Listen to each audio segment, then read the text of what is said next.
Selamat datang di Sukor Macro Update.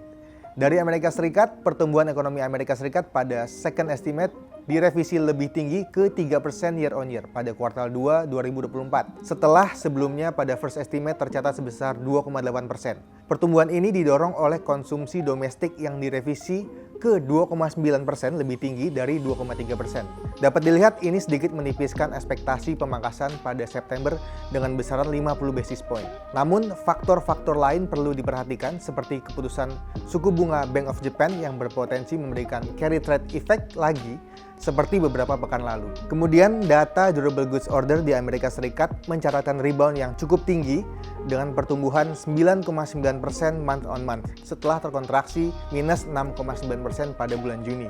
Ini didorong oleh tingginya pesanan pesawat terbang. Kenaikan dari data tersebut disambut positif oleh indeks dolar yang sempat menguat. Meski ada kenaikan tajam, masih terlihat geliat industri pengolahan di Amerika Serikat masih cenderung stagnan, dengan resiko resesi yang masih ada untuk Amerika Serikat, tercermin dari tren kontraksi dari PMI manufacturing selama 4 bulan berturut-turut. Kondisi pasar tenaga kerja yang terus melemah juga akan menjadi data pendorong bagi The Fed untuk segera memangkas pada September mendatang.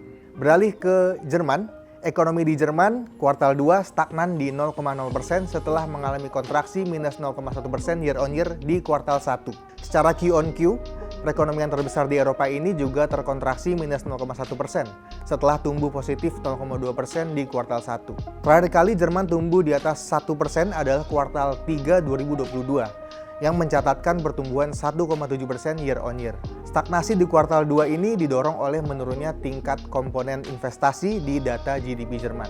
Selain itu, pertumbuhan net ekspor tercatat minus 0,2% year on year. Terlihat dari indikator perekonomian Jerman juga masih lemah, meski pertumbuhan upah real sempat mencatatkan pertumbuhan tertinggi selama satu dekade terakhir sebesar 3,8% pada kuartal 1 2024. Di tengah suku bunga yang masih tinggi, dapat dilihat tingkat konsumsi juga akan tetap rendah, terlihat dari tren negatif GfK Consumer Climate dalam beberapa periode terakhir. Beralih ke domestik, pasar obligasi. Imbal hasil obligasi pemerintah 10 tahun terlihat terus menurun selama seminggu terakhir.